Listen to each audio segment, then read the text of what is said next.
Hello दोस्तों, आप लोग कैसे हैं। चलिए आज हम जानते हैं मगध के बारे में। मगध का उत्कर्ष कैसे हुआ। मगध के उत्कर्ष के बारे में आज हम कुछ जानते हैं। मगध का उत्कर्ष। मगध का उत्कर्ष। मगध का उत्कर्ष के बारे में आज जानते हैं हम। मगध 16 महाजन पदों में 16 महाजन पदों में मगध सबसे शक्तिशाली था।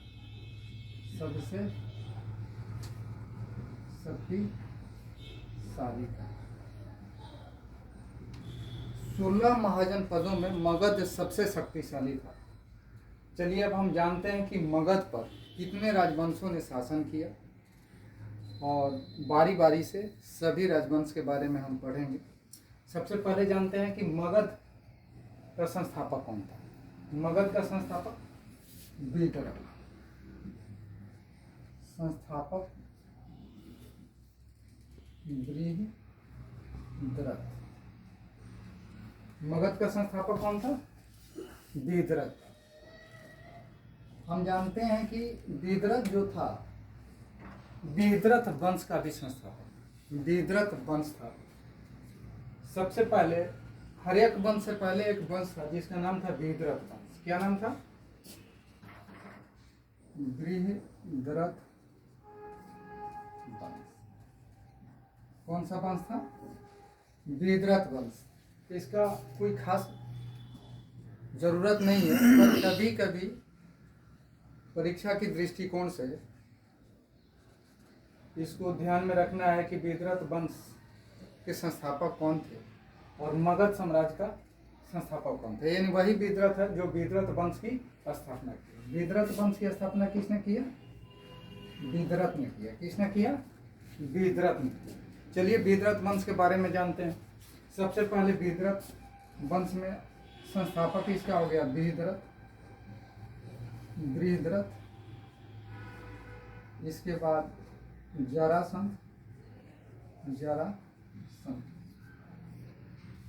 आया। जरासंध जो था मल्ल युद्ध किया। किनके साथ? मल्ल युद्ध किया। कौन सा युद्ध किया? मल्ल युद्ध। किसके साथ किया? तो भीम के साथ। जरासंध किसके साथ युद्ध किया? भीम के साथ। कौन सा युद्ध था? मल्ल युद्ध। कौन सा युद्ध था? मल्ल युद्ध। और जरासंध के बाद सहदेव। जरासंध के बाद कौन सा था? सहदेव था। इसके बाद रुपुंजय। थोड़ा सा बता दिए, ऐसे इसका कोई खास जरूरत नहीं है। बृहद्रथ वंश के संस्थापक बृहद्रथ था। बृहद्रथ के बाद जरासंध आया, सहदेव आया, रुपुंजय आया। सबसे इसमें कहा जाए तो प्रतापी राजा जरासंध था। प्रतापी कौन था? जरासंध था, जिसने भीम के साथ मल्ल का युद्ध किया। चलिए इसके बाद बृहद्रथ वंश का वैसा कोई खास जरूरत नहीं है। हम पढ़ते हैं मगध। मगध पे कितने राजवंशों ने शासन किया उसके बारे में पहले हम जान लेते हैं। कितने वंशों ने शासन किया। एक तो हो गया बृहद्रथ वंश था, और आगे हम लिखते हैं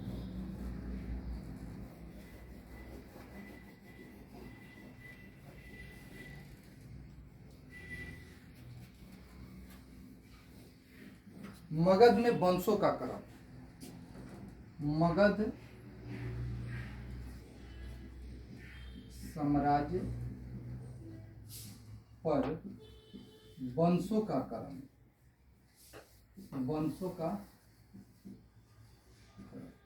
पहले हम चलिए इसका क्रम जान लेते हैं। टोटल कितने लोग इस पे शासन किए हैं। तो पहला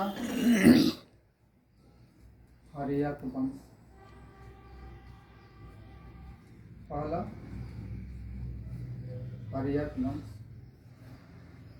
इसके बाद आया शिशुनाग वंश।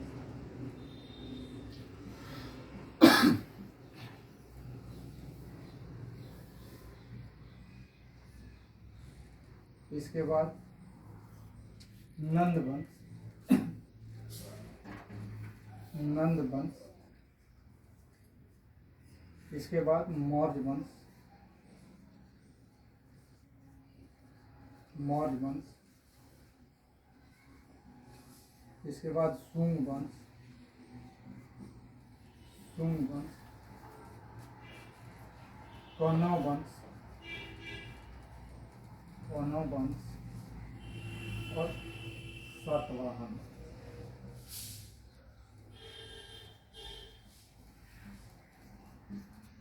चलिए एक बार फिर, यदि नहीं दिख रहा होगा तो हम इसे पढ़कर सुना देते हैं। मगध साम्राज्य पर कुल 7 वंशों ने राज किया, जिसका मैंने नाम लिख दिया है। बारी बारी से एक एक वंश को हम पढ़ेंगे। पहला हर्यक वंश आया, फिर शिशुनाग वंश आया, नंद वंश आया, मौर्य वंश, शुंग वंश, कौरव वंश और सातवाहन वंश। हम बारी बारी से एक एक वंश के बारे में पढ़ेंगे। आप लोग इसको नोट कर लीजिए और इसके बाद इसको मिटाएंगे और चलेंगे हम हर्यक वंश की ओर। तो आप लोग इसे लिख लीजिए, इसको लिखिए। इसके बाद हम पढ़ते हैं हर्यक वंश के बारे में। चलिए इसको मिटाते हैं और हम आते हैं हर्यक वंश।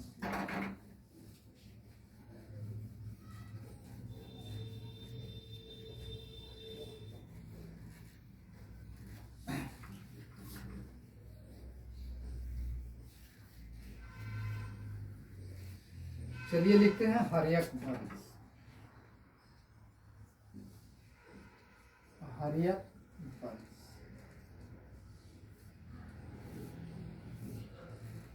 हर्यक वंश के बारे में जानते हैं। ये पहला वंश है। हर्यक वंश का संस्थापक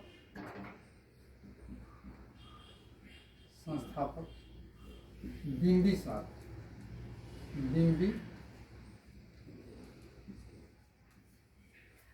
हर्यक वंश का संस्थापक कौन था? बिंबिसार था। बिंबिसार के पिता का नाम भाटिया, पिता का नाम भाटिया। आप लोग जो लिख रहे हैं उसको देख पा रहे होंगे। यदि नहीं दिखाई देता होगा तो हम इसको फिर पढ़ करके सुना देंगे कि हर्यक वंश का संस्थापक बिंबिसार था, पिता का नाम भाटिया था और माता इसकी बिंबी थी। कौन थी? बिंबी। और पुत्र का नाम अजात शत्रु। एक चीज और हम बता देते हैं कि हर्यक वंश को पितृहंता वंश के नाम से जाना जाता है। हर्यक वंश को किस नाम से जाना जाता है?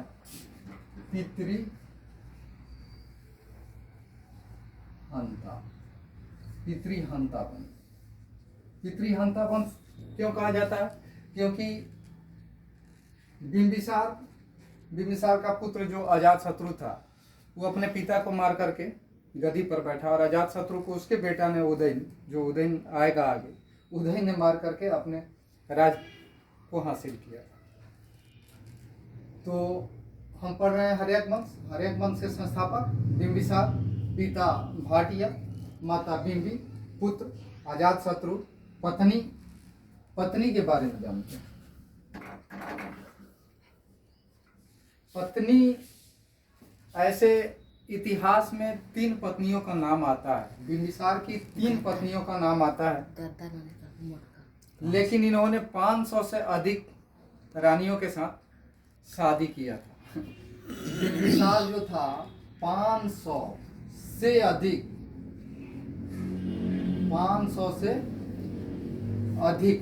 बिंबिसार कितने? 500 से अधिक रानियों से शादी किया था, पर इतिहास में केवल 3 ही का नाम आता है। पहला चेलना, जी मैम, पत्नी चेलना, क्षमा और कोसला देवी। कौन थी? कोसला। आइए हम जानते हैं बिंबिसार ने 500 से अधिक रानियों से शादी किया, लेकिन इतिहास में 3 ही पत्नी का जिक्र होता है, चेलना, क्षमा और कोसला देवी। और चलिए जानते हैं बिंबिसार का जन्म। बिंबिसार के जन्म को हम जानते हैं कब हुआ था। बिंबिसार का जन्म हुआ था 558 558 BC। बिंबिसार का जन्म कब हुआ था? 558 BC में। और बिंबिसार गद्दी पर कब बैठा? बिंबिसार गद्दी पर बैठा 543 ईसा पूर्व में, 543 BC में। और मृत्यु इनकी हो गई 491 BC, यानी कुल 52 वर्ष शासन किया।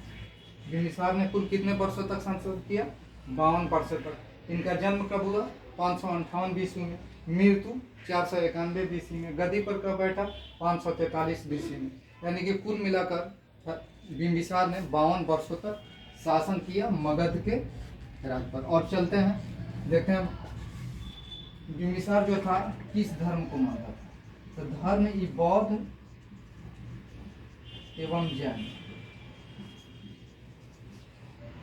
बिंबिसार स्टार्टिंग में बौद्ध धर्म को मानता था और अपने पत्नी के कहने पर जैन धर्म भी मानने लगे। यानी कि बिंबिसार बौद्ध और जैन दोनों धर्मों को मानते थे।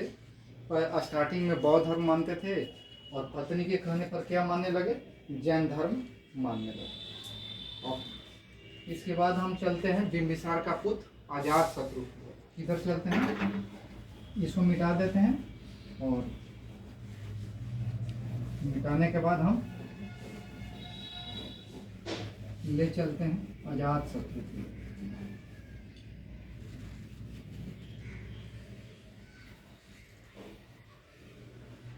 अजातशत्रु की ओर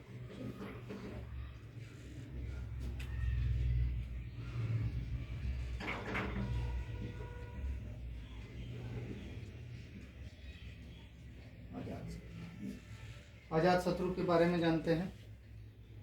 आप इसको तनी अच्छा से दिखाइए, जो लिखा हुआ है जो अच्छा से देखें। ठीक ना, दिख नहीं रहा है तो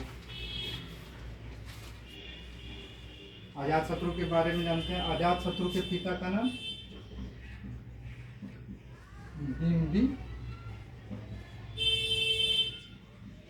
अजातशत्रु के पिता का नाम क्या था? बिंबिसार था। अजातशत्रु के पिता का नाम बिंबिसार था। माता का नाम वैदेही था। माता कौन थी? वैदेही। अजातशत्रु के माता का नाम क्या था? वैदेही। पिता बिंबिसार और पत्नी का नाम राजकुमारी।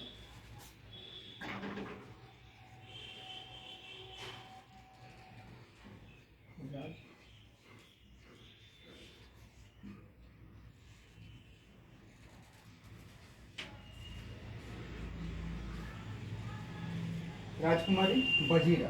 पत्नी का नाम क्या था? वजीरा। पत्नी का नाम क्या था? राजकुमारी वजीरा। और इनका पुत्र था उदयन। पुत्र कौन था? उदयन। पुत्र का नाम क्या था? उदयन। और धर्म, ये धर्म कौन सा मानते थे? जैन और बौद्ध एवं जैन दोनों। बौद्ध एवं जैन दोनों धर्म कौन सा मानते थे? मंत्री का नाम था बरसा।